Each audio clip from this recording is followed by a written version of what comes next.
And I remember sitting in the memorial service in St Martin's in Trafalgar Square. It was packed. I remember thinking, if I get to 48 and then I die, would I think I'd live my life as I'd want to? And I realised the answer to that is no.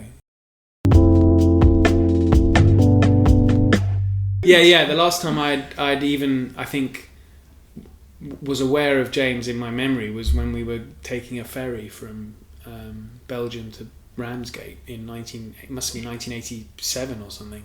And you were a few years older or younger? Yeah, I think I'm 2 years older than him. Huh. Okay, yeah, so I guess I got to hear a bit about your childhood overhearing that conversation. So your family were in Belize at the time? Well, my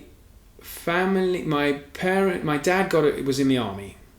So he got a job in 1984. He got a job out in Belize, Central America.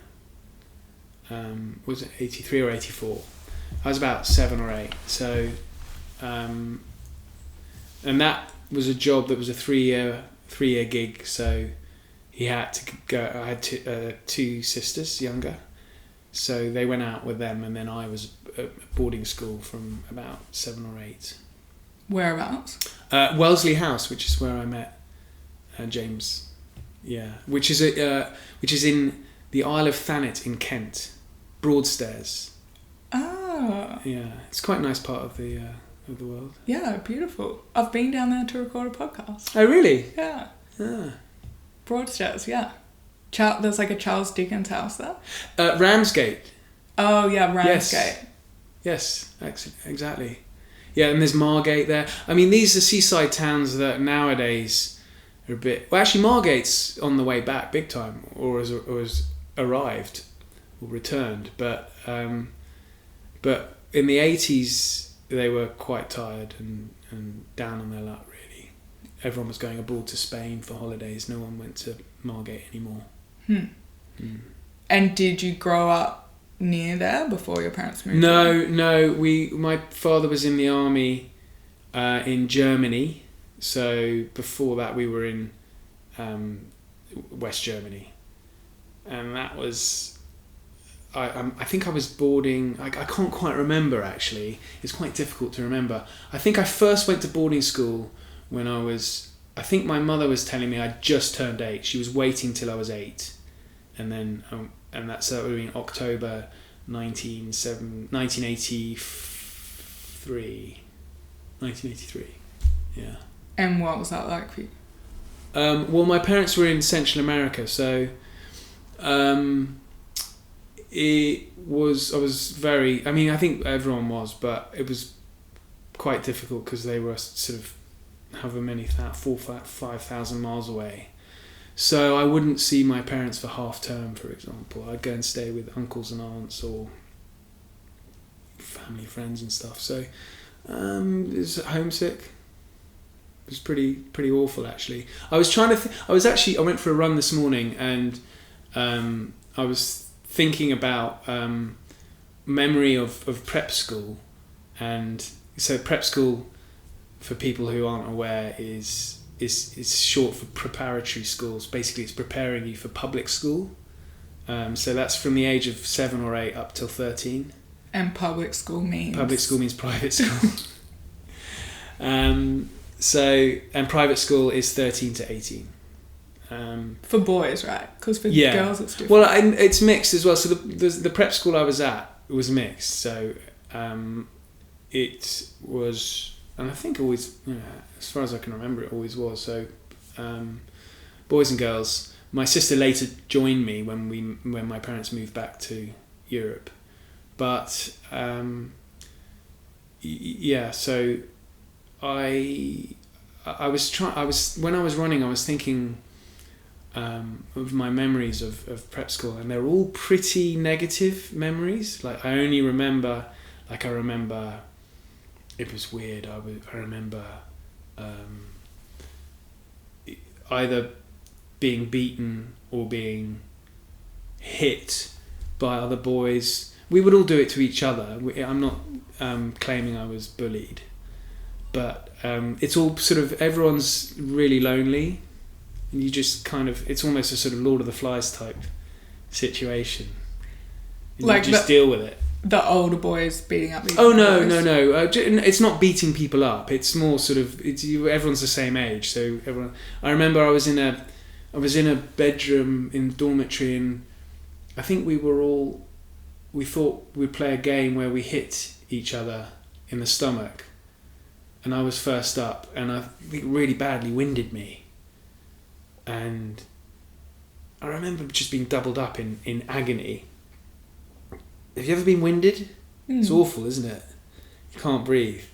And I just remember everyone in the dormitory was just sitting on their bed just watching me, and then the fact that I didn't sneak gave me kind of kudos. So that was okay. That was the sort of silver lining of the cloud. But all sorts of I mean, there were positive, because I wouldn't say I was particularly unhappy. It's just that I don't really remember the happy parts. It's strange. What about before you went to school? Well, it's going a bit further back. So what, from the age of like, I don't know, when's your first memory? From 4 till 7. I don't really. I mean, I remember we lived in London. We lived in London, southwest London, and I went to a primary school near Victoria Station, and right near here. Yeah, St Peter's, Eaton Square. It's right outside the train station, and we just get the train in from Clapham Junction into Victoria. I'd go with my mum and I can't remember. My sister's 19 months younger than me, so I think she must have gone until we then went to Germany when I was about 6 or 7, but in Bielefeld, and we weren't there for long before my dad got posted to Belize. And were you happy to move, or it was just?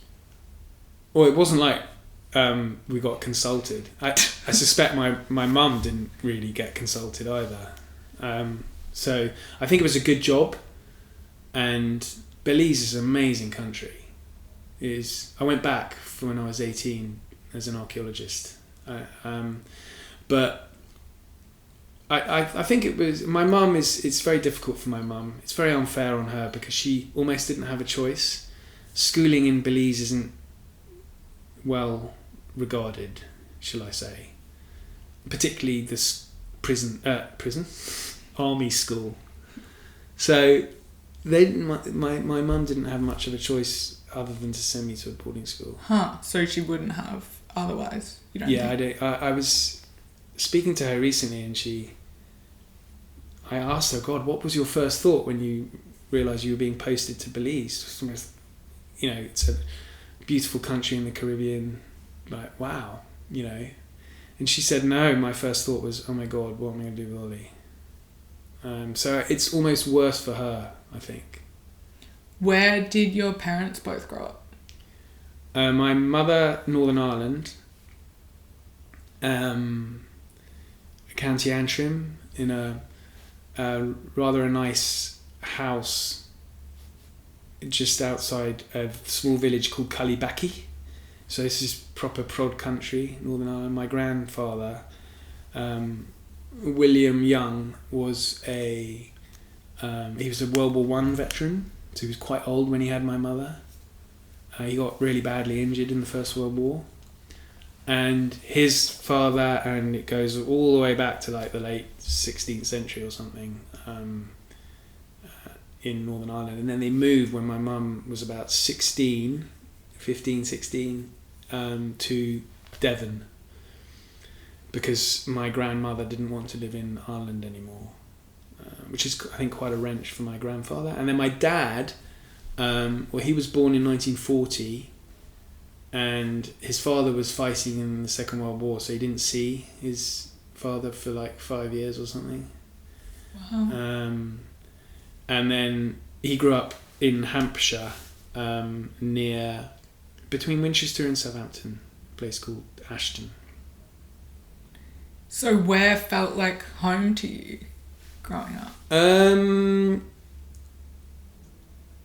Well, we lived in London for a bit. We lived in Germany, lived in Belize. We had this sort of, my dad had this house in Hampshire, but we never really living in any of these places for more than like 3 or 4 years. So, if I support Southampton, I support Hampshire County Cricket Club.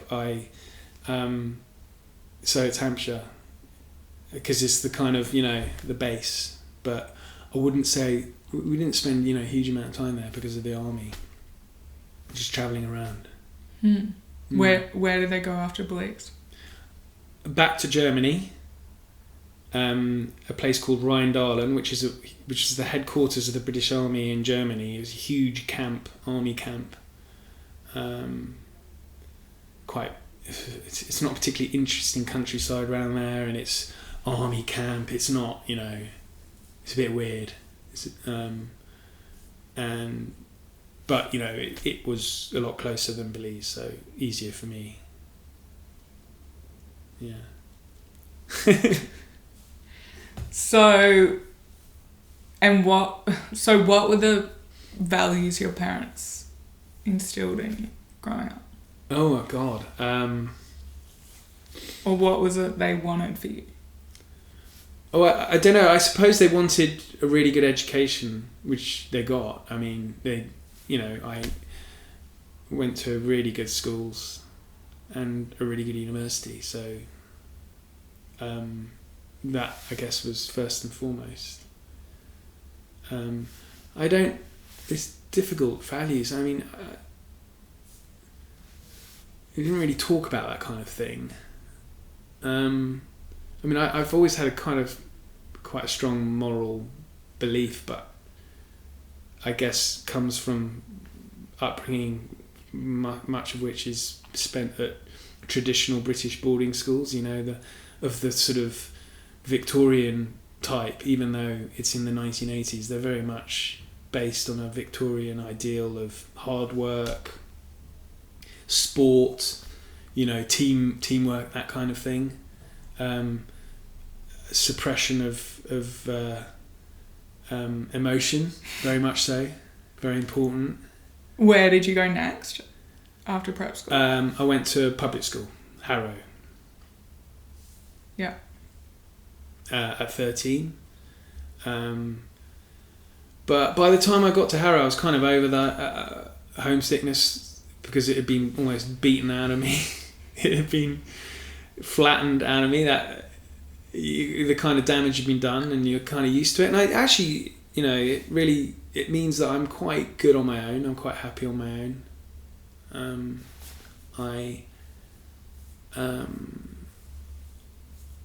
I can spend time on my own.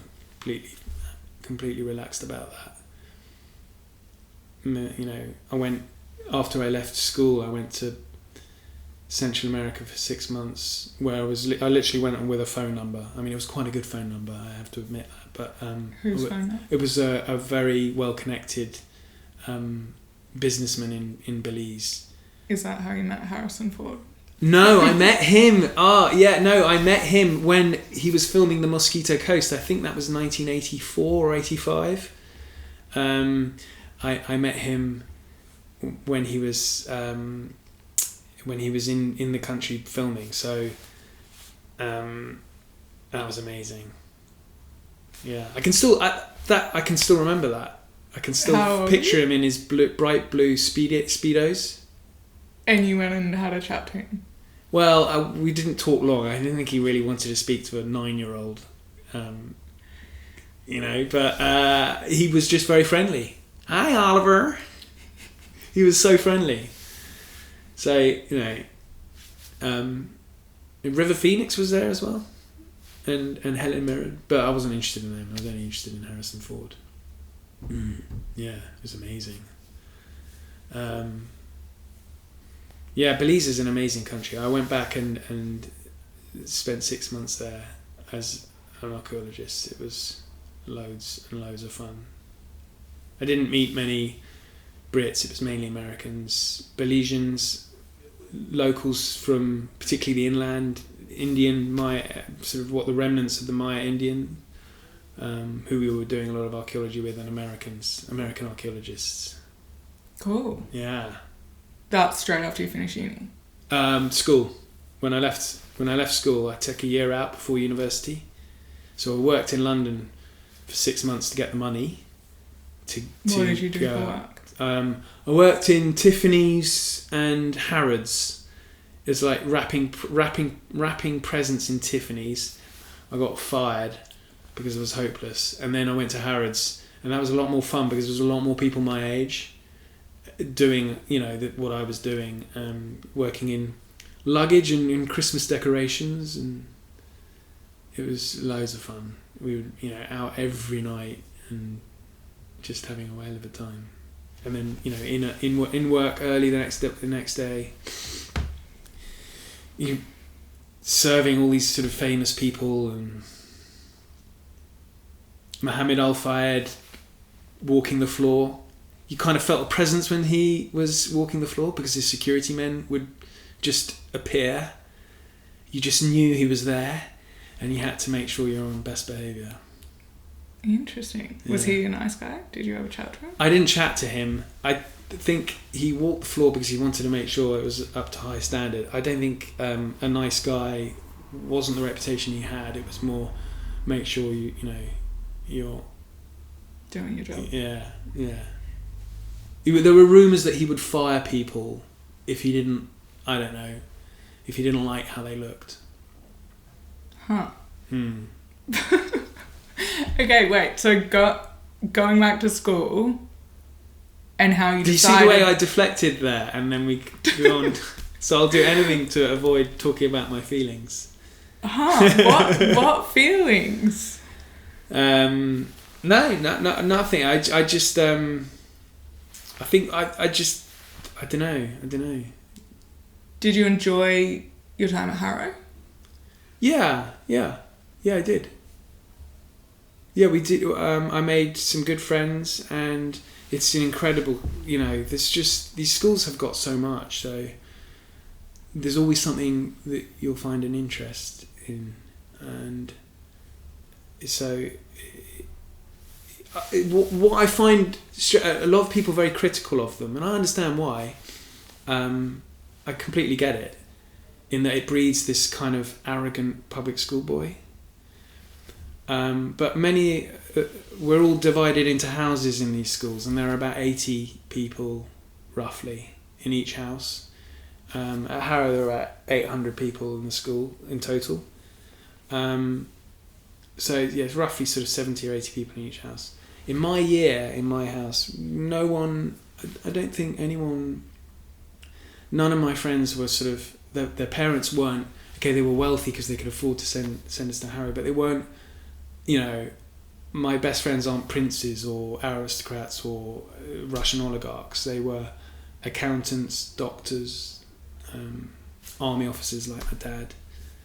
So I don't think any of us were massively arrogant, and I'm not a particularly confident person either. So I've had all that schooling where a lot of people would expect, hyper confident. You come across as really confident. Oh, like really? In your podcast, I'm jealous of how really confident you sound. Yeah. Oh well, that's probably a bit of an act, actually. Yeah. Well. Yeah, you have to. Works. Well, but that's true of anyone. You have to put up a kind of. If I went on these podcasts and went, I'm not sure I should really be doing this, I don't think the guests would last long, would they? So you have to kind of present a shield. Yeah. So what were you mostly interested in at school? Reading, really. I've always loved reading. That was an escape at prep school, really. Just reading. So. Anything in particular? Well, when you're young, you sort of start with the kind of. I've always loved history, so I love reading Greek myths, and that's where I fell in love with ancient history.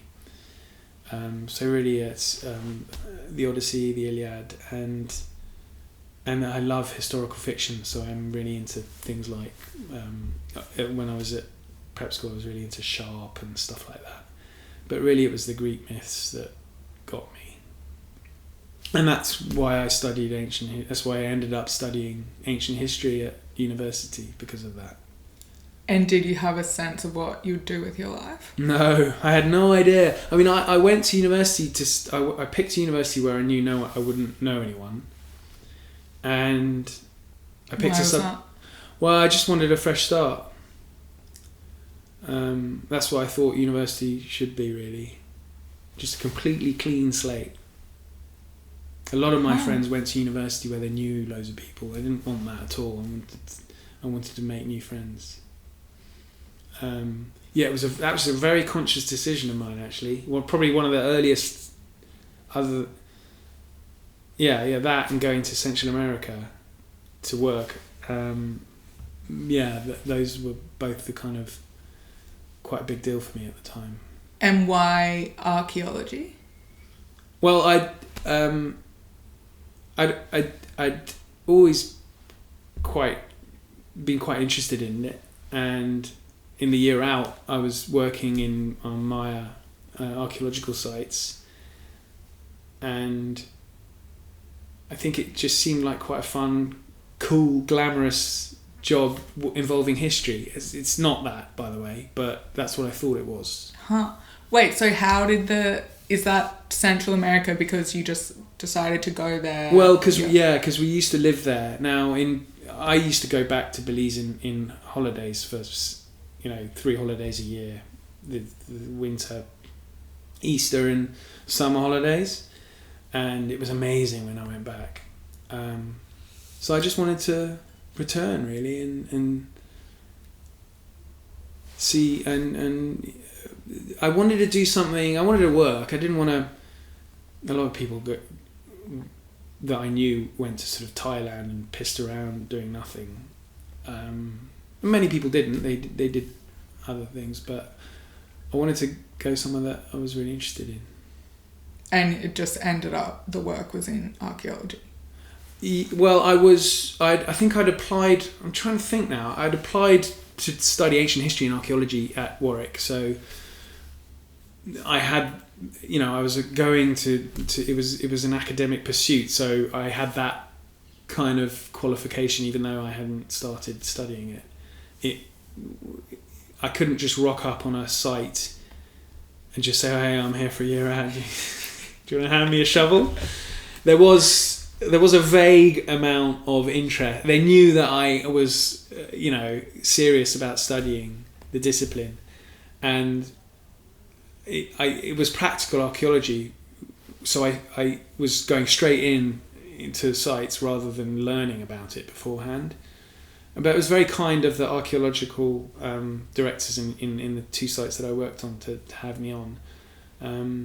But it was... but I was, I worked hard, so they were, a lot of it was menial because I wasn't much use intellectually for them.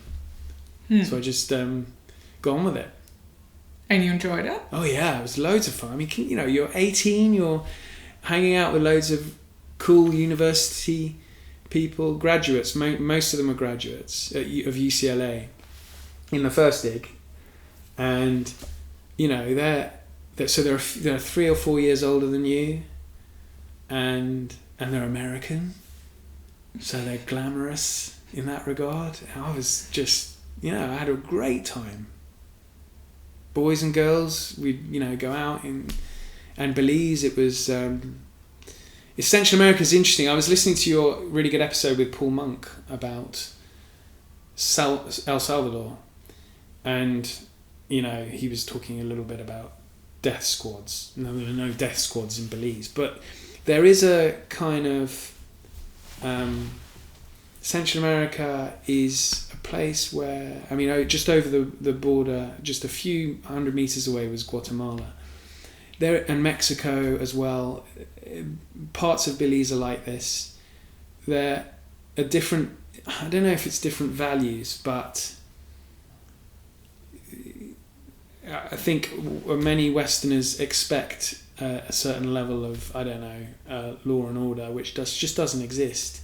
and it's quite eye-opening and an important education to realise that, just because you've come from Britain or wherever, you can't expect another country to just, Yeah, well, I remember that with like crossing the border, because I went from like Mexico through Belize to Guatemala, and it's like on the borders you just have to hand over tons of cash, and it's like, why? But it's like, do you want to come into the country or not? Yeah, little things like that. I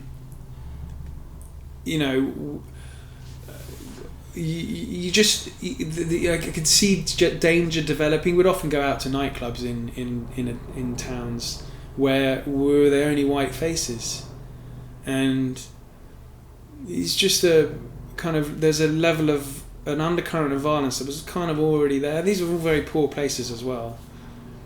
You just learn to be a bit wary and not risk things really. And it's just the way it is, and not to sort of rail against it or anything like that. It's just the way it is. Yeah. As in, you would be targeted as tourists? No.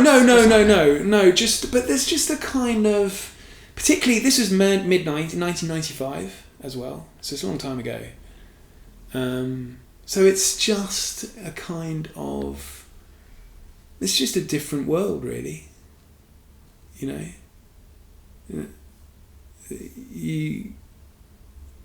Most cities in the West, you've got a police force and everyone pretty much obeys the rules. It's less like that it was in 1995 at least. I haven't been back since, so there's probably listeners in Belize right now going, this guy's talking shit. He's absolute rubbish. But that's what it was like in 1995. I don't know if there's any listeners from Belize. You would be surprised. Cool. I found some listeners in Iran. I was very excited about that the other day. And in Albania, cool. Peru. I get very excited when I look at my globe on my listeners. I love that. Yeah. Okay, well, if anyone's listening from Belize, please. Yeah, please get in touch with me. Okay, so, and your parents were like supportive of your decisions?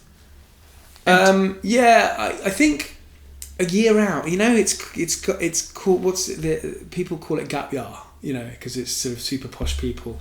It tends to be super posh people find a job in a charity in, I don't know, Botswana or something, and they will then return going, God, I did some really valuable work. But often, their mum and dad paid for the flight, paid for a agency to just sort of handle them there, plonk them in a village where they'll do some work and then they'll leave. Whereas I did it all myself. I just earned the money, got the flight, and then made some contacts when I was out there. And then once I was on the first archaeological site, I then went to another one as a result of that. I worked on a ranch as well, and clearing out, working in stables, clearing out all shit as well, and then through that got a job in the other archaeological site. So, but they were just like, yeah, go and do whatever. Yeah. I mean, there was no mobile phone, so I wasn't calling home or anything. It was just. I think it was a kind of gap year. Is the sort of the gap year is a kind of almost a cultural thing amongst private school children, to just go away for a year before university to try and. I know it's part of growing up. Really, you come back a little bit more mature. I did, at least. I also came back. Before I went, I wanted to join the army, and when I came back, I didn't want to join the army.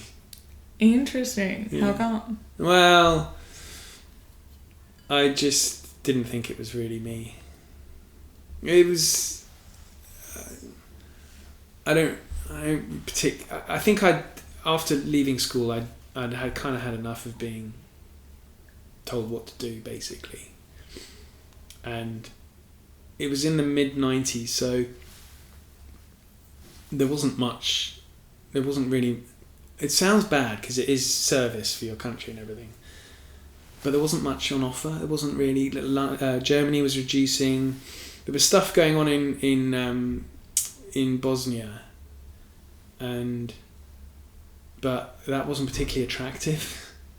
So there wasn't really anything. I think I wanted to go in 100% and didn't feel it. Huh.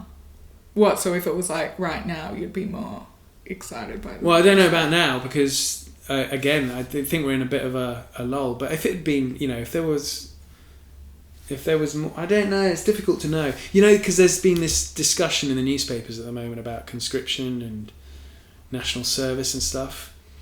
And because I was thinking about this the other day, if the, like in Ukraine, if you had an aggressor invading, and this is what there's been some discussion about, would you join up? And I mean, I would, but I mean, I'm 48 now, so they wouldn't want me, but I'm short-sighted and but I would definitely join up. But I believe a significant percentage of young people now wouldn't be interested. And I think Ukraine certainly taught me that, there are things worth fighting for. So I would definitely join up. But at the time, maybe I would be in that percentage. Yeah, so maybe I'm just being, I'm not knowing my younger self, where I think there was just less, it was post-history as well. Cold War's ended. Iraq War hadn't happened. Okay, there was stuff going on in the Balkans, but I mean, it wasn't something. It's not the sort of glamour posting, is it? So I think that's really that, plus not really wanting to go through a institution that was so similar to, or a progression from a public school where very hierarchical. And did your parents try and influence you to do well, I think my dad would have really liked me to go. My mum would have known I would have been. She would say that I would be good at it, but I don't think I would have been. But I think my dad was probably disappointed, but because I'm the first to have, his father, he was in the army, his father was in the army, his grandfather was in the army, great grandfather in the army. I think, yeah, I've let the side down. Did you feel that pressure? Yeah, but I've always liked to do my own thing. So going to Central America, going to studying archaeology, going to the university where I didn't know anyone, getting a job in that's completely different industry to my family's. Doing what I'm doing now. Where living in different places where my family had never lived, just didn't want to do exactly what they had done. Mm-hmm. Because I'm my own man. So that's been quite a... So you kind of had that attitude from school, like, I'll just figure out my own life. Yeah, I mean, I didn't really know what I wanted to do for a while, which is why I ended up doing some really crappy... I've done some really shit jobs. Like after uni? Yeah, because I didn't know what I wanted to do. I was an archaeologist for a year, but before I got that job and after it, I did some really, really... Like what? I think the worst job I ever did was I sold calculators out of a bag on the street, and I am a hopeless salesman. So I did that for four days, I think it was, and I worked out that and the amount of calculators I sold, I think I must have sold about 5 or something. I think I got paid 20. If you worked out how much, because you were paid on commission. I think I worked out if you take into account travel, I think I was on 20p an hour. What street? I was in South London as well. I mean, not even around the wealthier parts of London. We just had a patch. I answered an ad in the Evening Standard. because I was reading it thinking, this is me, I'll do that, and it wasn't me, and I found that out when I was so bad at studying calculators and what else, torches, I think. I can't. And you would collect your stock at the beginning of the day. I had to hike my way all up North London somewhere to an industrial estate, fill up your canvas bag with calculators, and then I went with an expert salesman who would show you the ropes. He would hop in his car and we'd drive to South London, and he was brilliant. He could sell ice to Eskimos. Really? He would successfully sell calculators to random people on the street? He was amazing. Who is looking to buy a calculator? And he collected these Benson and Hedges. They used to give you these loyalty cards. He had his glove compartment was overflowing with these loyalty cards you get from cigarettes. He was just a sort of he had the gift of the gab. Asian guy. He was brilliant. He was just lovely guy. But I think I shadowed him for day one. No point did it kind of twig that I would have to do what he was doing. It was like, and he could do it. He would go into a shop, I don't know, a dry cleaners, and say, "No, mate, I see your calculator's looking a bit old. I've got one here along these lines," and then somehow they would end up buying it. Wow. Yeah. Anyway, have you got any kids? These are great for school, and they would. Interesting. And you just wanted to make some money? Yeah, I just wanted was it a holiday? No, it was. I just wanted to earn some money so I could live. But yeah, I think I decided, no, I think I need a job where you are guaranteed an hourly wage. Was this after uni? Or this I think it was after uni. Yeah, I did. I was a decorator. I worked pubs. I worked in I was a hopeless waiter, and I worked as I worked for Westminster Parking as a parking administrator. Wow, like a ticketing inspector. Yeah, I wasn't issuing tickets before your listeners get angry with me. I was in the bureaucracy of Westminster Council in a building near Chelsea Barracks, where I would process parking tickets and put them into the system. So when you have a parking inspector, and you go, "Oh, come on, mate, let me off this," and he goes, "No, sorry, it's in the system." Well, that was me. That was in the system. So this is glamour job. This is when you're trying to work out what you would do. Yeah, I was living in London. I didn't know what I wanted to do. So I don't know what I was doing. I didn't. But then I met a friend of mine who was working as an archaeologist for the Museum of London, and she referred me, and I got a job. That way. But then got made redundant from that after a year, and then decided, you've got to do something with your life. So I did an IT masters for a year at Nottingham Uni, and then went to work in the city. Why did you choose IT? Well, I mean, I have zero financial acumen. I am hopeless. I'm just really, really bad at it. So you would be embarrassed at my lack of knowledge. It's just awful. And I worked for an investment bank for 18 years. Wait, you mean like personal finance? I'm actually okay on personal finance, but the whole, economics, I don't really get it. I don't understand it. And I think that's most people, and that's kind of the problem. I try and learn, and I'm not bad. So I'm very interested in the financial crisis of 2008, and I understand why it happened and everything. But if you were to sit me down and we'd talk about, I don't know, the stock market at the moment, I would try and listen for about 2 minutes, and I would be really trying to listen, but I just can't help it. I just drift off and get bored, and I can't engage with it. Yeah, I'm not that interested either. But finance is so broad. Yeah, I know. Yes. Yeah, because I worked in banking, and then I Yeah.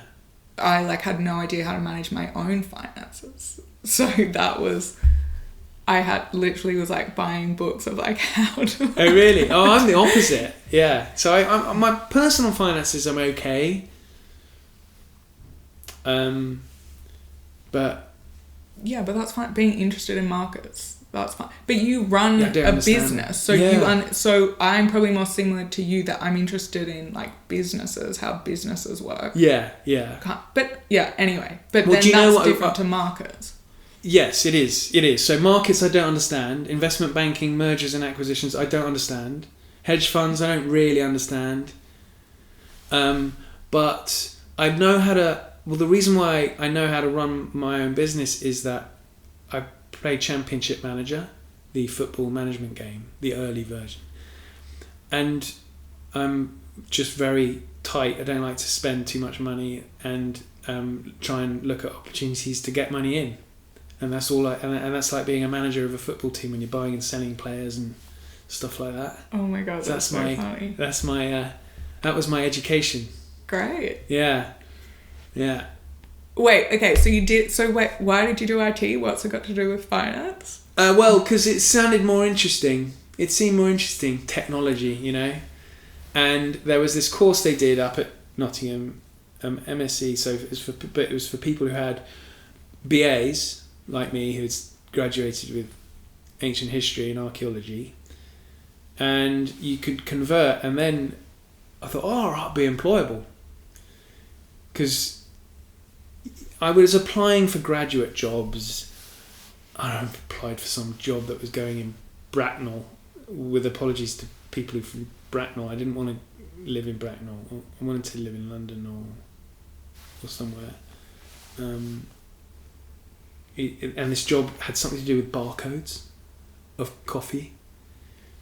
So it was a bit like the economics markets thing. The person was explaining what the job was, and I just... It's to do with barcodes on coffee packets. Does that sound interesting to you? Not really. I mean, depends. But it was what a job, were you though. looking for? I just wanted a job. I just didn't care. Like a more sustainable job than the other ones you tried. A job, yeah. One that didn't pay on commission.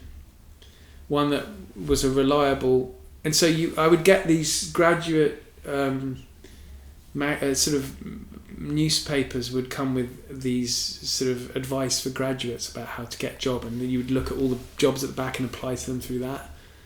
Oh, it's just awful, because I sent so many job applications. I applied to... I thought, I'd love to work for Guinness. So I wrote to Guinness. Have you got a job? I'm a graduate. I mean, it's just, what was I thinking? Do they reply? It was sort of, don't call us, we'll call you. And they never called. At the time in the mid-90s, or the late 90s this was around, because I graduated in 98, so it's around 98, 99. Everyone was saying that a really clever, funny covering letter would get you a job. So, I don't know, if you applied for a job at Twinings, you would attach a tea bag. Or no, you would apply for a job and you would attach a tea bag to your covering letter and go, I make a great cup of tea. And so the theory being, the recruiters would look at that and they would laugh uproariously and go, this is the person we want working at our firm. And so, you would add a sentence in your letter to try and attract, like, I can pour the perfect pint of Guinness. But of course I couldn't. I was hopeless at pouring Guinness. But I thought, if you put these funny little things in covering letters, it'll work like magic. And no, it doesn't work. It didn't work. Because it's ridiculous. It's just... there's so many... I applied for so many jobs and I got very few interviews. And then those interviews I did get, because I didn't really know what I wanted to do, I was a very unconvincing candidate. I wouldn't have hired me. Yeah. So that's kind of like me. Right. But you're very successful. You're working in a hedge fund and you've worked in a... But when I think about how jobs come about, I think for anyone, it's like applying in those traditional routes to go to someone who's not really the decision maker, it's some gatekeeper, and they get thousands of applications. Like, why, even if you do something funny, it's still... It wasn't even funny. It's like... But it's like this, with the podcast, it's like, how do you actually get someone to come on your podcast? It's like, by like directly contacting them and, you know. Yeah. And it's like with jobs, it's like often the same thing. Anyway. So, okay. So then you decided you needed more study to be a more appealing candidate. Well, I thought, technology's interesting. You know, this is the dawn of the internet. I worked in the Ministry of Agriculture. That's another job I didn't mention. I worked at the Ministry of Agriculture in the Leylandii and which is hedges and bees, and that was an extremely boring job as well. And it was working for the British Civil Service, which is quite eye-opening. But I did meet one of my oldest friends there, and through him I met my business partner, who I work with on aspects of history. And so that is the best, probably one of the best jobs I've ever had because of that. But the job itself was just ridiculous. But this was in the late 90s. You know, you'd go to the pub on Friday for lunch, which is not the done thing in American investment banks nowadays.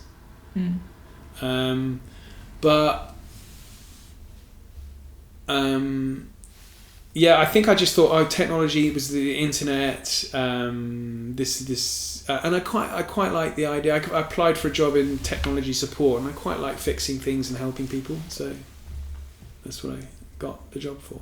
Cool. Yeah. So in that time when you were trying to figure stuff out, were you worried about it? Yeah, I was always overdrawn, and I'm borrowing more money from the bank, and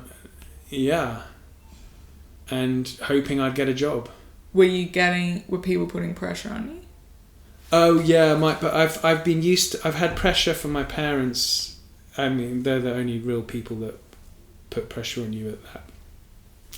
But I'd had pressure from them since I was probably 12 or 11, so it had always been there. You know, I had quite a bad habit when I was at school to only do enough, not do any better. So I was never in any of the top forms or anything like that. I only did just enough to get by, because I think I was quite lazy. Maybe, I mean, I don't really understand it now. I work 7 days a week. You know? But I guess you had other interests, like you enjoyed reading and things. Yeah, outside. and playing sport and stuff like that. But I don't know. I just I would just do the bare minimum, and so I always had my dad on my back to, you know, do more, which didn't work because I don't like being told what to do, so I would kind of react against that. Yeah. But then at university, actually, I worked quite hard. I'd go to all the lectures, and you know, I didn't lie in bed all day. I mean, I did a lot of partying, but you know, that's what university's partly for. But I went to all the lectures, did all the reading. Always handed my essays in on time, that kind of thing. Because you were probably really interested in what you learned. Yeah, that's very important. Yeah, you're right. So then, was that first job at JP Morgan? First proper, yes. This is sort of a career type job. Yes. Oh my god! And then you were there for like 20 years. 18 years. Wow. I moved around. I moved away from tech in the end, which actually probably was a bit of a mistake, but. I loved being in tech support. Everyone was, wherever I worked in it, you made great friends who I still see now, and we would go and fix people's PCs. You'd take the piss out of the bankers or get on well with some of them, and you know, it was just fun. And you know, you're working for a bank, so you're well paid, you're young, you're having a good time. What was the tech setup back then? Oh god! So Windows. I think when I arrived, I started in February 2002, at JP Morgan. It was Windows Millennium, I think. And it was within a year or so, it was a lot of excitement because we were moving to Windows XP. I have no idea what that is. This is like Windows 98. But was it like... So were laptops a thing? No. Yeah, but they were quite big and chunky. We had just started having flat screen screens. So before that was those massive, great screens, you know, with the backs. Yeah.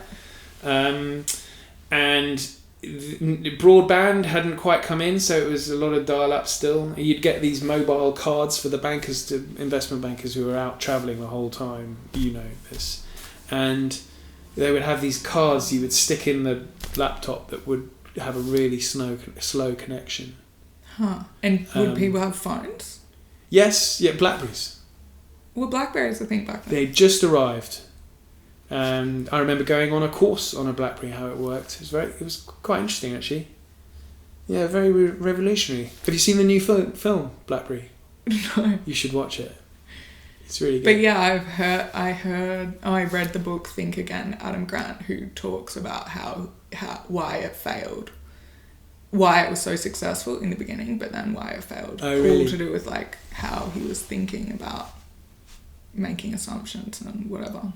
Is Adam Grant someone? No, he's like a behavioral scientist or a social scientist or something. Oh, right. Anyway, but I think he mentions the film, maybe. I don't know. But I'll watch it. Yeah, it's really good.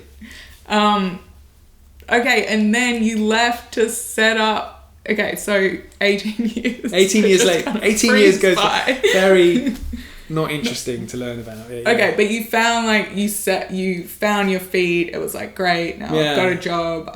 I'm making my own way in the world. And I can support myself. And I can grow in this company and change and whatever. Yeah. But then you decided to leave. Well, I think around about 2014, 2012, 2014, I was thinking, well, you know, this is great and everything, but it's not, what actually happened was in I can't remember the exact year, but around about then, I went to this guy, he died. He was 48 when he died.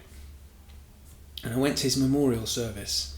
I knew him, not well, but I knew him and his wife. They were friends with my mother-in-law. They were lovely people.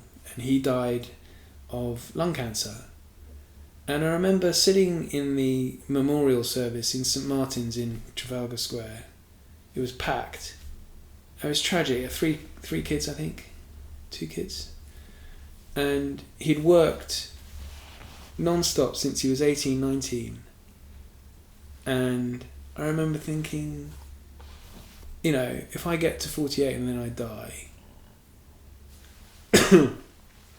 would I think, you know, I'd live my life as I want to? And I realised the answer to that is no. You know, working I have no complaints about JP Morgan, but ultimately it's a ruthless American investment bank. And I didn't really want my life to be defined by that. So I decided I wanted to leave and do something else.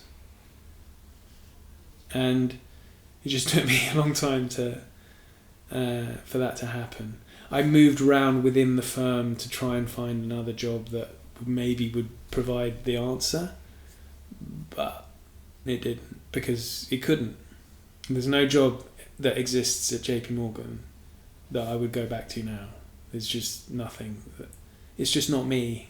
It sounds strange having worked there for 18 years, but it just isn't. It's just not. It's like I was saying about, you know, economics. It just doesn't fit with me. And I can do stuff. If I have to, I'll do something, and I'll do it as well as I can. So it's the same if I was doing the bins or something like that. It's just after a while I'd probably think, well, is that really what I want to do? and that's what I think I decided, and then it just came to a crunch. And in 2019 I went on a sabbatical, which I don't know, lots of people go on sabbatical and then they do return, but for me it was... Is that like an unusual thing to ask for? It's not, because it's not long service leave or something, is it? It's like, I want to take unpaid time off. Yeah, you had to have been there for, I think the way the firm did it, you had to be a permanent employee with them for 7 or 9 years or something. And so I'd reached that, so that wasn't a problem.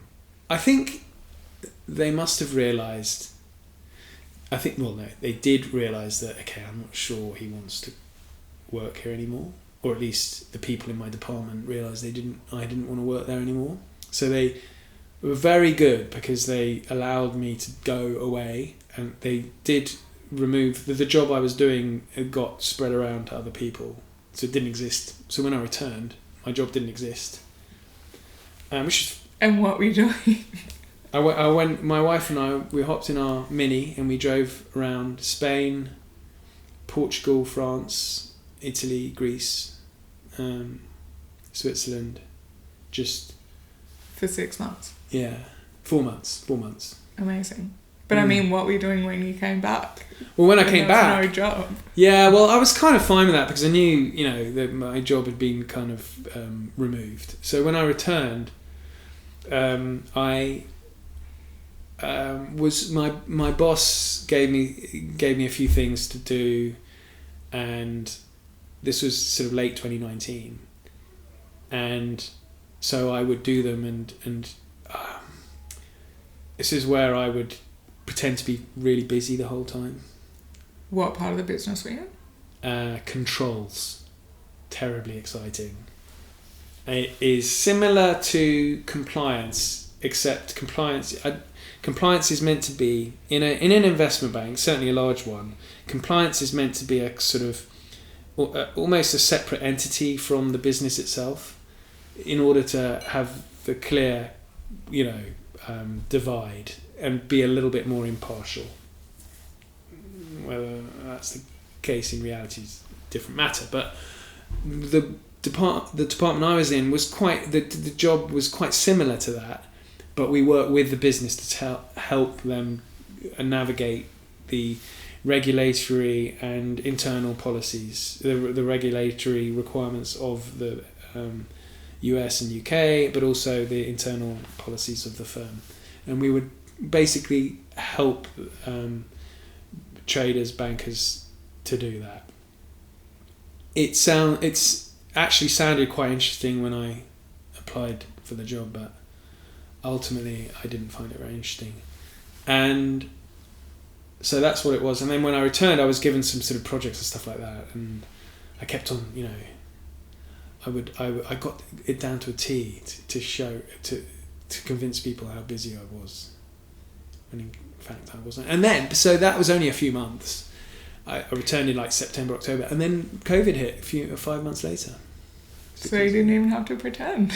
Everyone was off home, and well, this is true. Any big company, I was doing a job that didn't need to be done, but as is proved, because it got separated out amongst other people when I went away. And that's quite, if you think about that, you're working in a role that doesn't need to exist. So what is your function in life? Because work's quite important to me, If you're doing a job that doesn't need to exist, it's pointless. It doesn't matter. Yeah. No, but that can happen in a group of people. That can happen with like the fourth employee. If the other three running the business aren't paying enough attention, you can just dead weight is picked up so quickly. It's a lot less likely to happen in a company of 4 people.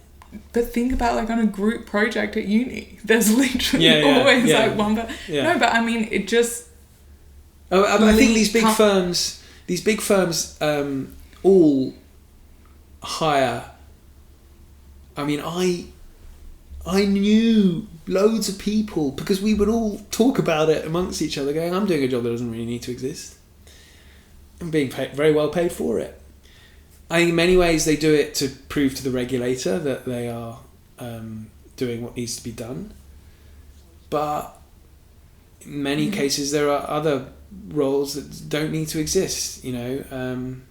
It can also happen a control reason, like the senior person's so anal about stuff and they want resources, but they don't understand it. So the empire building. It's like, I've done the job, it took me half an hour. Like they, in their mind, it's like, you know, they're not great at delegating or they don't. And also these huge companies are so inefficient. You know, it takes forever to get anything done. Whereas now, you know, I can get a page on the website set up within a few days, if that. I just have to persuade my web designer to do it. But yeah, that would take months in a bank. Yeah, which is inevitable because it's one. You know, it's an unfair comparison, but it's just an additional frustration if you are working in these places. So on that time away, were you thinking like, I've got to leave? Yeah, I was saying. Else? Yeah, I was talking to Marjan, my wife, and I was saying to her, "Oh, well, why didn't I just quit?" I send them an email now and say, "Look, I'm not interested." But then I thought, I've been there for 17 years. I'm due if my job doesn't exist, why don't I go back and see how long it lasts, and they'll probably make me redundant, and that would probably be a better way, and that would be a way of doing it. So I did it that way. It is it's like these banks are very generous because it's a great way to attract people, and redundancy packages are, you know, accordingly quite generous too. So. And so, did you have an idea of what you're going to do next? Quite soon. So I hadn't left, but quite soon after I was talking to this great friend of mine who was in publishing, and he had this idea, and we were talking it through for much of 2020. And then I was already, so yes, I had this, Richard and I were talking about this throughout much of 2020, and so settled on it. And did you think it would be starting your own thing, or you thought... Yeah. Is that the thought I interrupted about the job, like jobs being meaningless? Yes. Yeah, so I wanted to do something. So I applied sort of rather unseriously at certain jobs that I shouldn't have applied for, like, I don't know, working in a charity or something. And the greatest respect to anyone who works in a charity, but I'm beginning, the more and more I read about certain charities, the more and more I think it's all a bit of a con. But anyway... at least you're going to find a lot of inefficiency there. Yeah. At the very... Yes, there's a much more diplomatic way of saying it. So yeah, I think I wanted to do something I really enjoyed, loved. And so were you interested? And I always loved history. Always. I studied ancient history. I love reading. I love books. I mean, even now, I get loads of books delivered. I still get excited when a book arrives. I mean, it drives my wife mad with the amount of books that pile up. But I can't throw them away. I love them. I love books. Yeah. I can't get around Kindle. I mean, it's quite convenient, but I prefer book. I love books as well. Yeah. Okay, so it was just kind of perfect timing that he came to you with this idea. Yeah. And so the idea, is that the idea that the big publishers... Yeah, to help promote historians and authors, because we do fiction and non-fiction, so the idea is that with publishers, you know, like any other industry, they have to find efficiencies, and I think they maybe don't have the resources that they used to for publicity, and that's where we can help through our magazine, through our website, and through the podcast. to promote books. So yes, that's the idea. Huh. And he just noticed that gap. Yeah, he's been in publishing for years, 20 years. Specifically working with history or not? Yeah, predominantly, yes. He started out as a bookseller in Waterstones, and then he worked as a publicist, freelance publicist. So authors would hire him, and he would get publicity for them all over the country. He had lots of great contacts. Huh. And so before social media and podcasts and stuff, would that be mainly like getting into newspapers, doing like working with the bookshops to do festivals events and stuff? Things? Yes, events, history festivals, literary festivals, or newspapers and radio and TV and all that kind of stuff. Huh. And authors would that come with the publisher, that they would organise like a publicist? Yeah, publishers have publicists, but if you want a bit more of a bespoke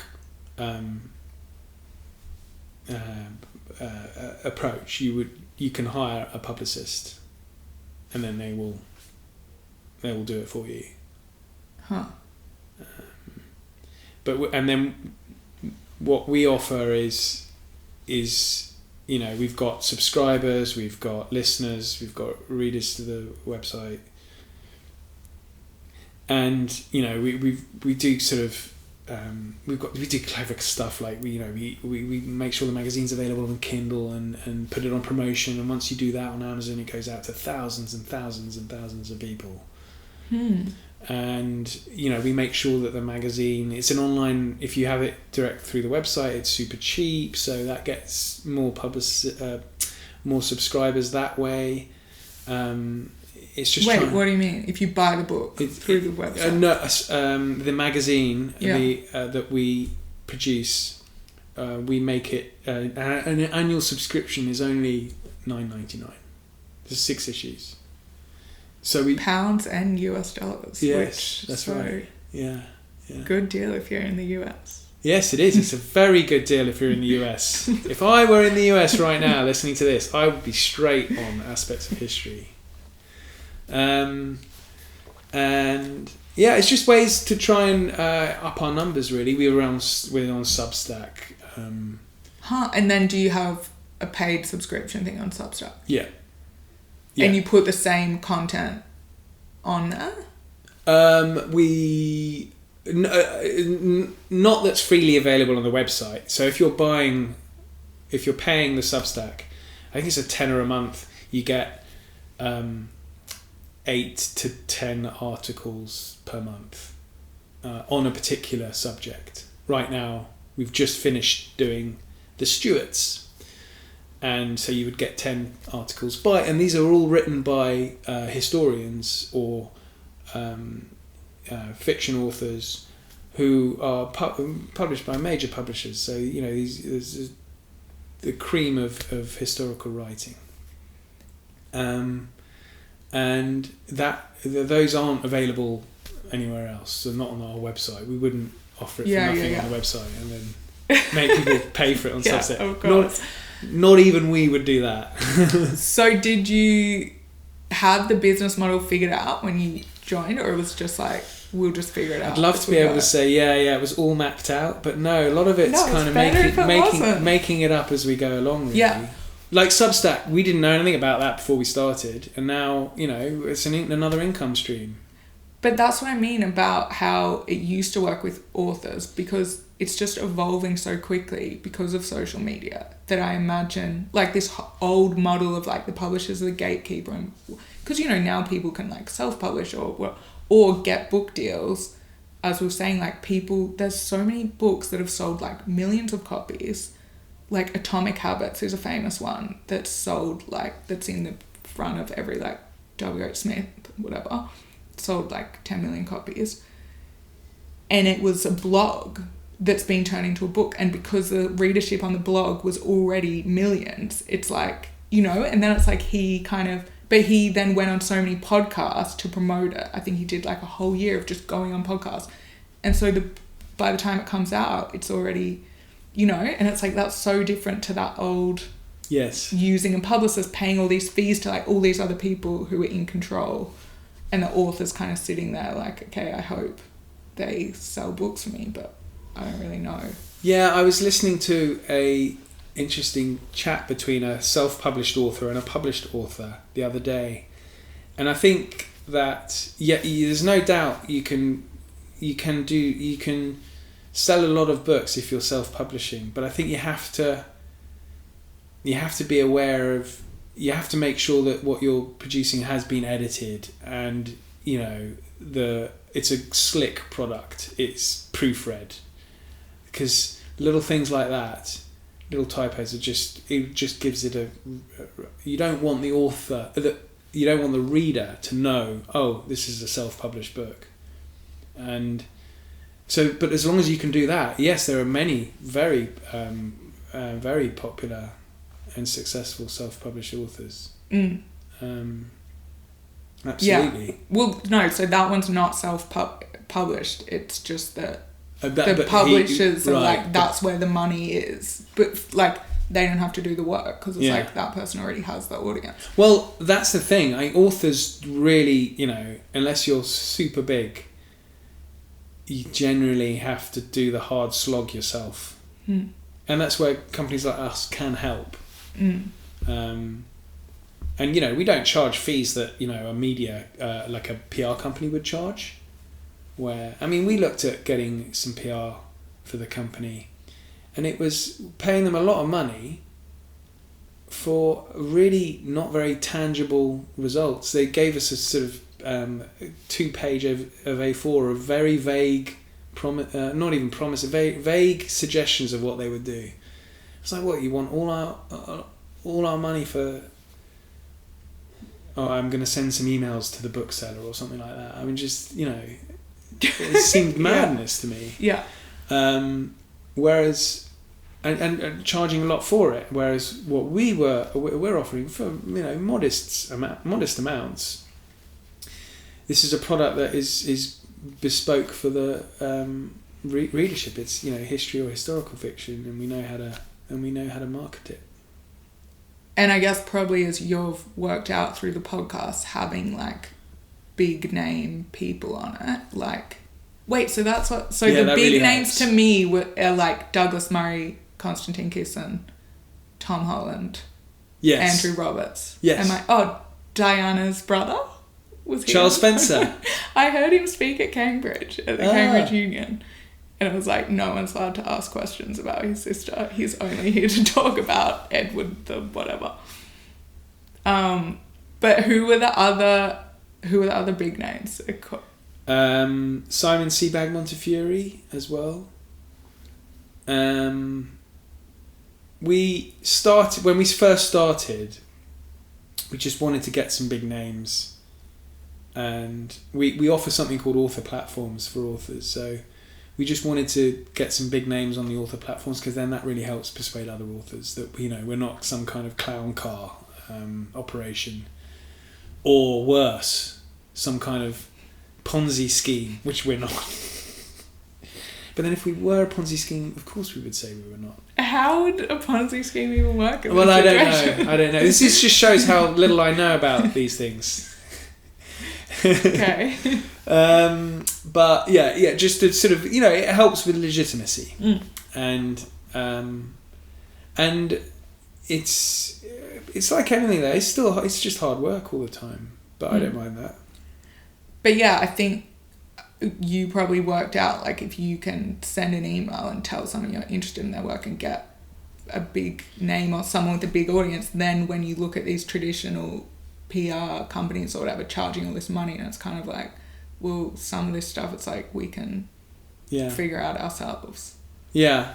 I mean, I think we have a lot of positive feedback. So, because doing a good job is very, you know, is almost, you know, is the most important thing, really. So, and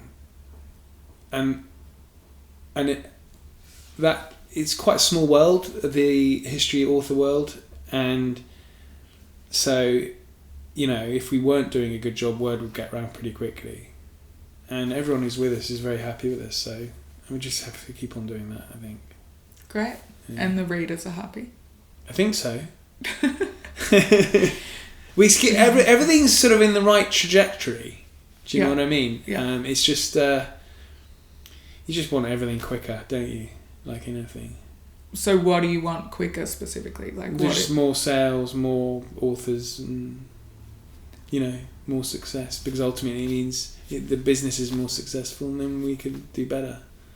And what's your... I don't have a goal in sight, if that's what you mean. But what, I guess when you joined, like what were the main motivating factors? Like what did you really want to get out of this? When I first started, just to do something I loved. And is that this? Yeah. Amazing. Yeah. So now every day you're like... I work on I'm working 7 days a week. But it doesn't really feel like it, because it's, you know, it's mine. So you're so glad you left. Yeah. I mean, my bank balance is not quite what it was, but I don't really mind about that. I mean, I should say that I got out at the kind of right age, mid-40s. The moment I arrived at JP Morgan, I started paying into the pension as much as I could, and you know, I bought a house, so you know, I'm on the property ladder, which I know for a lot of young people that's a real struggle, and so I'm at that age where I could take that risk, whereas you know, it's not realistic for someone, particularly if they've just joined a big firm or something, and you know, you can't give all that up for a dream of doing something you love, that the income will be a lot less. But I was earning a good wage, but it wasn't really, I wasn't happy inside. And your wife was supportive? Yeah, very. Couldn't have done it without her. Yeah. And she's very successful in what she does. She runs her own business as well. So we both work at home. How's that? It's fine.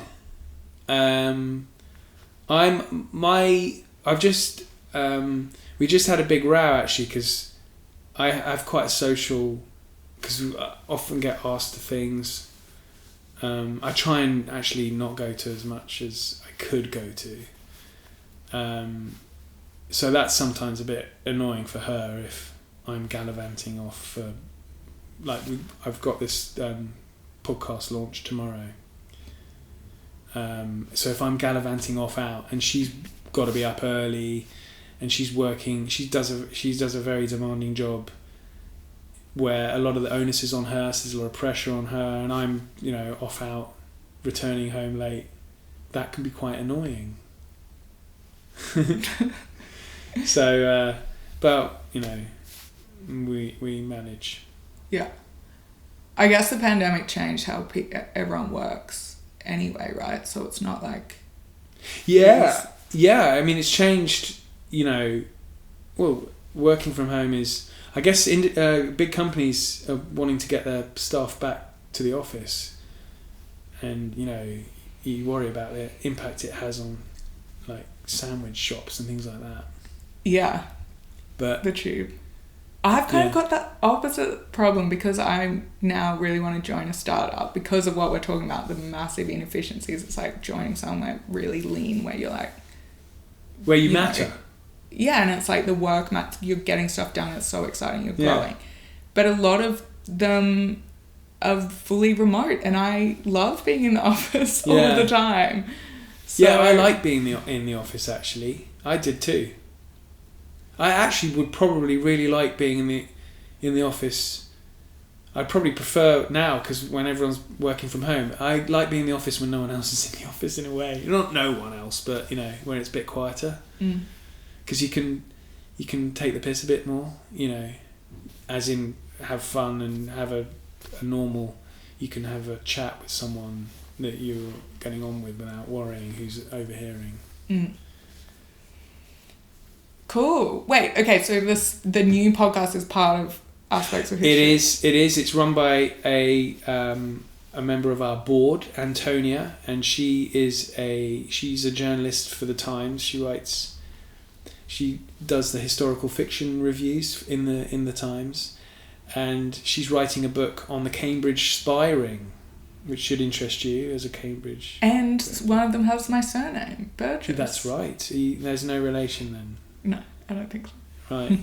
Well, she's writing a book on that and has launched this podcast. So she's going to be interviewing authors about spies.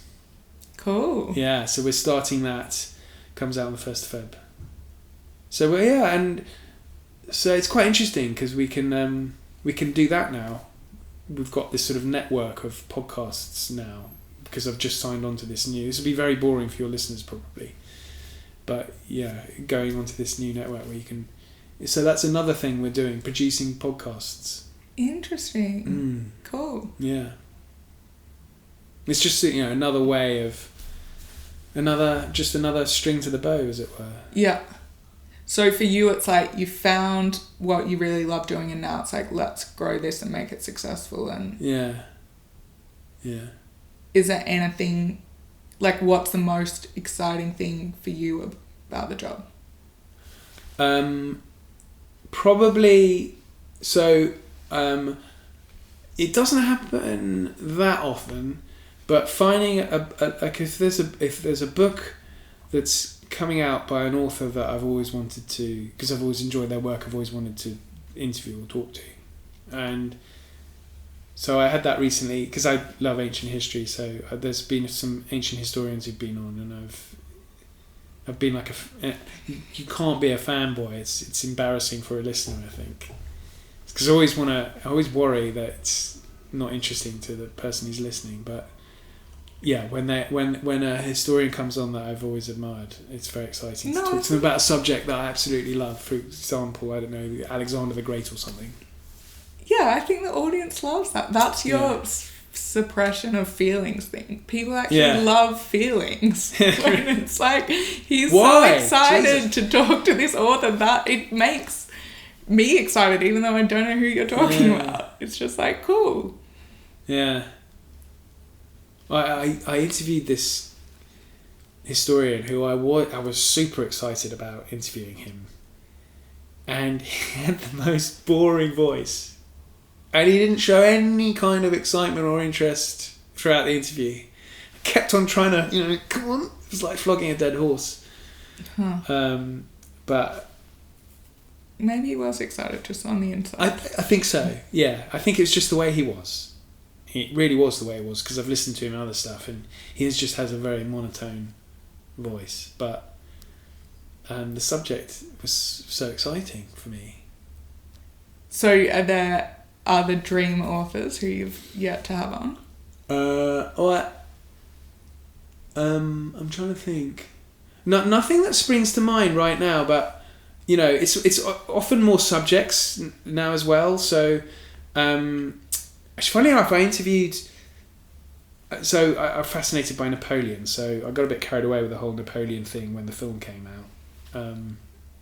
Disapproving of the film? Well, I think I did about 2 or 3 episodes where we talked about the film. But I've got an episode written about Napoleon coming out soon, where the author is... he's very young, he's only 26, and he's written a book about Napoleon. He's French, brought up in America. He's the son of a former French president, so he has the kind of... Which one? Sarkozy. But I didn't ask him about his dad. I mean, it's like if someone asked me about my dad. As I have. Yeah. But I didn't want to ask him about his dad. I wanted to ask him about Napoleon as a Frenchman, and so that's fun. I like talking about that kind of thing. things like the war in Ukraine, I think, is really a big deal. So if there's a book out, I'm very interested in speaking to the author, and also anything to do with Alexander the Great. Cool. Alexander the Great gets... I was talking to a historian who was saying, yes, well, many universities, they're very disapproving of him. Why? Because he was... well, you know, in today's day and age, he's viewed as a... you know, he's a... Well, he's a conqueror. He went across much of the known world as it was then, fighting. But he was very good at it, so that's what I find quite interesting. Yeah, and he was curious, though. It's that two blend. And it's also, it's the thing about Alexander is that it's so separate from us. It's a pre-Christian age, so I'm interested in what was normal for them would seem so strange for us, and it's like what kind of things? Wow, it's difficult to say. I don't know. That's why studying it's so interesting. But I don't know. They come from a They obviously they have a moral code that in many ways we'd recognise murder wrong. You know, although he did murder quite a lot of his relatives. But yeah, I guess that gets to the heart of it in many ways. When his father was assassinated, and so Alexander was not the only child of his father. He had siblings. He had his mother, and most likely him, had his baby half-sister murdered. I think it was a baby boy actually. It was a baby. I think 6 months, a year old or something, but that was normality for him because his family were doing that for many generations to remove a rival to the throne. It's just normal. So how do you judge him? It's interesting. Well, I guess... Or should you? You shouldn't really.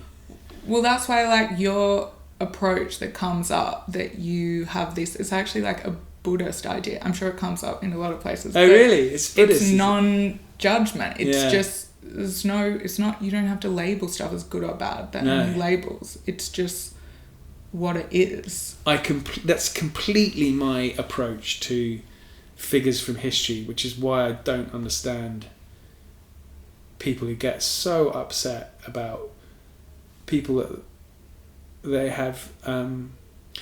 I can understand it if you feel like you've been affected by an individual. So if, for example, you are from a agrarian family in Bengal, you might blame Winston Churchill for the famine, even though historical consensus is that he is not responsible.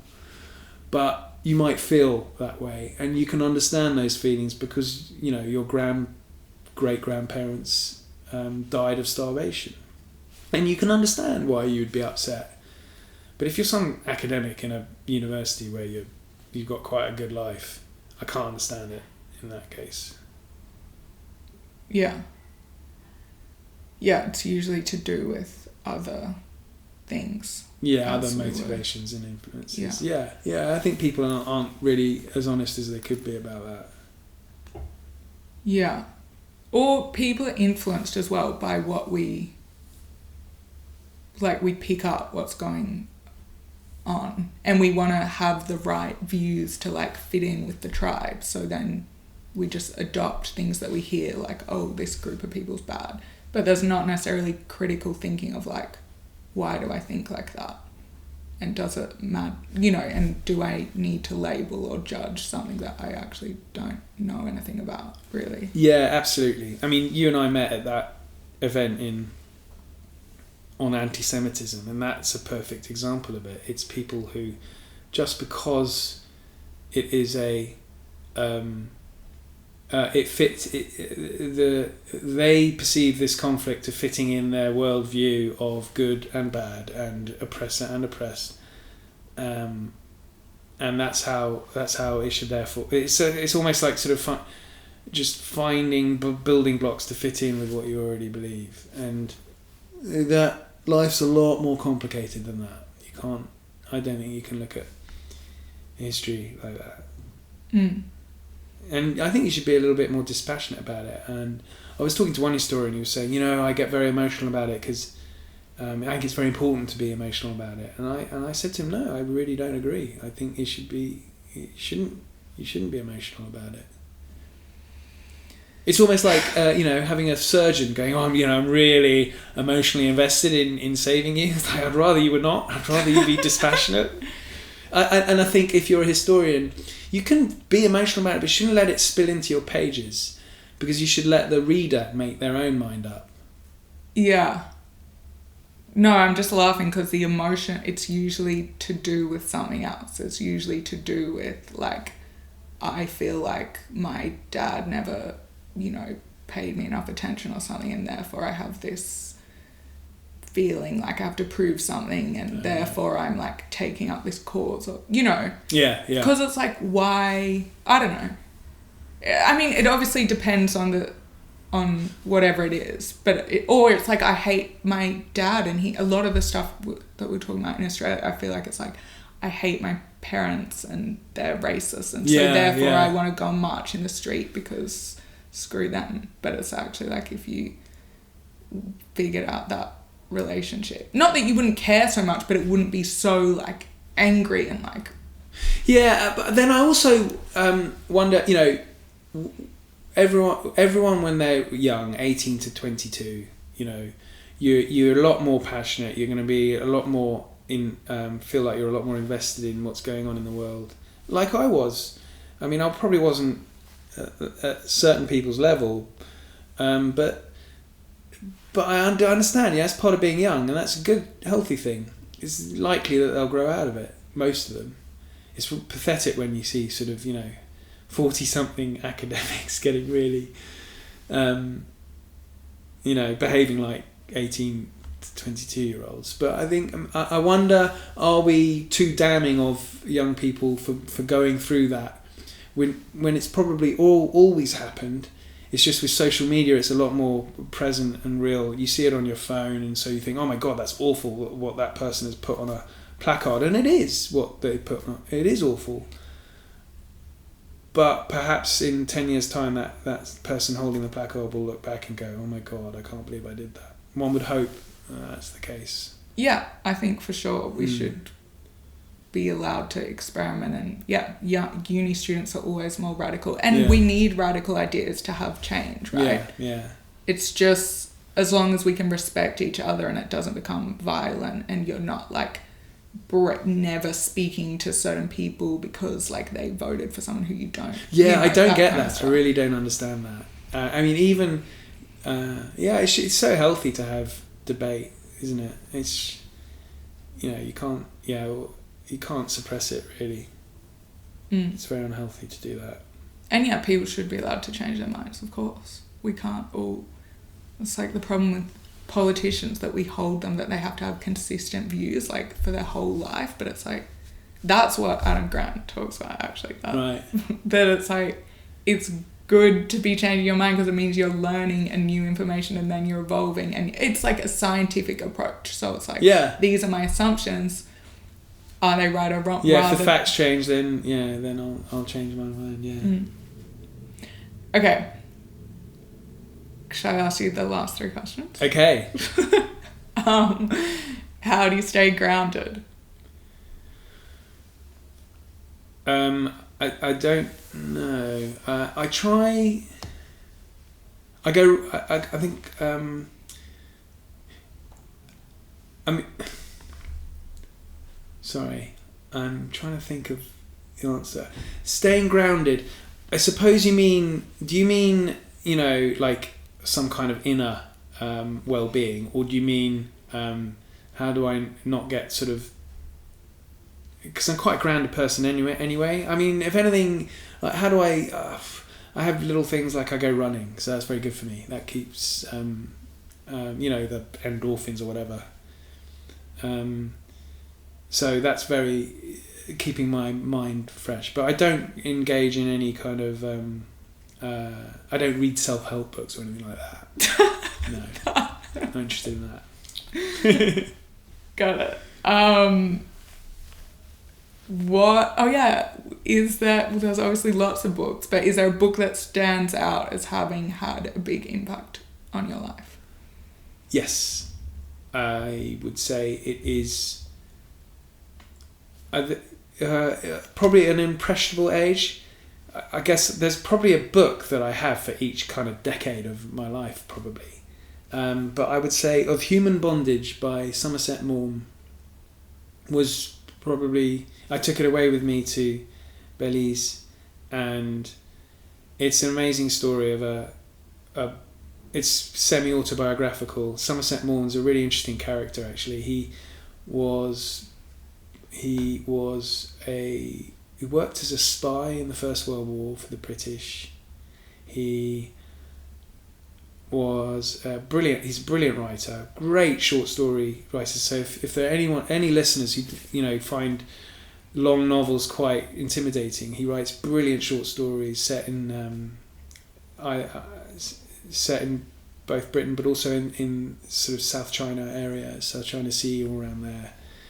And he wrote this book called Of Human Bondage, which is about a young man who leaves a British public school, and then he goes to Paris. He falls in love and with someone who doesn't love him, and it's just a sort of a rite of passage type novel, and it's very powerful to read if you're 18 to 22. If I were to read it now, it'd be different. If I were to read it again, it'd be very different. But often it's like catching a wave, isn't it? There's a book that you read at a certain time of your life that really means something, and for me it would be novels, not non-fiction. Interesting, yeah. Because you can empathise. You're in someone else's skin, aren't you? Huh. In a novel. Whereas in non-fiction, it's a little bit more... You can connect emotionally.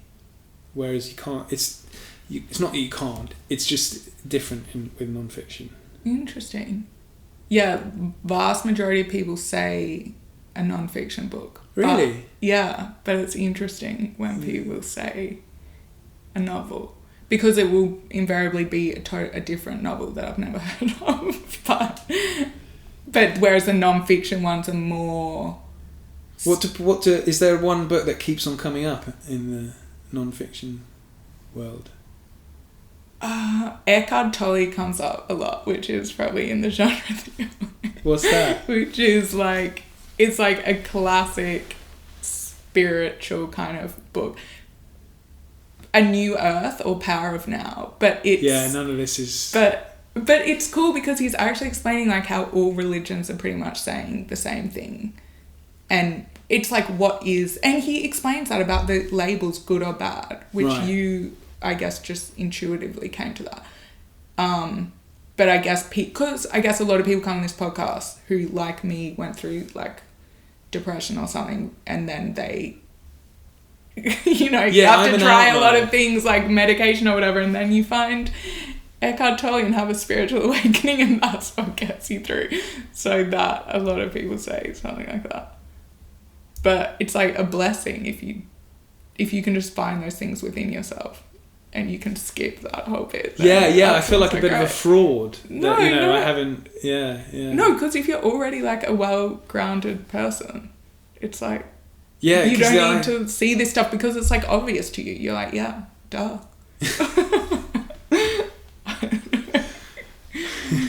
Like you just go running, it makes you feel good. You don't have to read a book. Whereas some of us are like so stuck in our heads all the time. Right. You need, I don't know. Okay. Yeah, I often think like we're very lucky to be where we are, living in this time. If you or I were born in this country in the I can't quite remember what year it was. 13 1380s, the Black Death. So when I think a quarter of the population died, everyone would be walking around traumatized. Imagine, you have 2 children, one of them's dead, and the other one's debilitated and suffering from malnutrition. So often, it's a kind of rather a blunt instrument and a blunt thing to say, but I often do think, oh well, things can be a lot worse. Well, okay, sorry, this is the last tangent I'll go on, but that apparently is part of why we struggle so much with like mortality and nihilism and the point of life and these things of like being obsessed with like living forever and aging and stuff, because death isn't around us. We like put people away in nursing homes and like whereas people used to just see death everywhere and living in intergenerational homes and whatever. But now we're a bit confused about the whole idea that like, eventually we die. That's what happens in life because we're just not confronted with it. Anyway, not saying you would rather live in that time, but that's just a thought I have. But yeah, that's also what these books will tell you. Practice gratitude, but you just doing it naturally. So that's great. Okay, last question. What 3 words describe the best version of you? The best version of me? There is no best version of me. I'm just me. So it would be 3 words. Yeah. Well, you might also be grumpy sometimes, but you don't want to use that as one of your words. Okay. You do. No, because that's not the best. Yes, you're right. So, I don't know. Curious and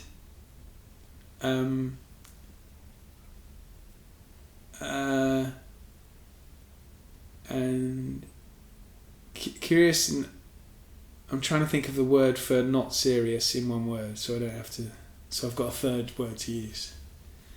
I don't want to say humorous because that sounds like I'm a comedian, which I'm not. So, but you get what I mean. Yeah, like fun. I suppose so. Or something.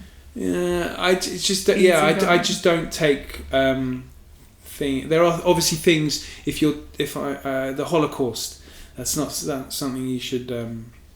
That's something I would take seriously, but generally speaking, I don't take life too seriously. So whatever the word for that is, God, I'm sounding very inarticulate. Okay, that's fine. And then the 3rd word.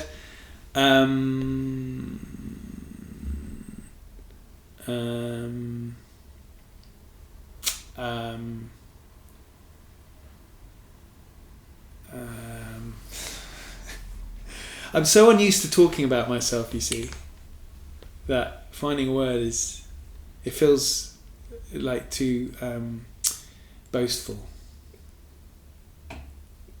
So, I don't know. You can always change it another time. If you come on again, you won't want me on again after this. I don't know. Modest, humble. No. Okay, that's all great. Wrong. No. I don't know. Friendly. Perfect. Okay. Anything else? Where can people find the podcast or subscribe? Aspects of History. Can find it anywhere, and whatever. You can email me at history@aspectsofhistory, or you can get me on the Twitter or the X or whatever we're meant to call X. Yes. I'm gonna still call it Twitter. And I think X is a much better name. No, I don't like it. Really? Twitter's just I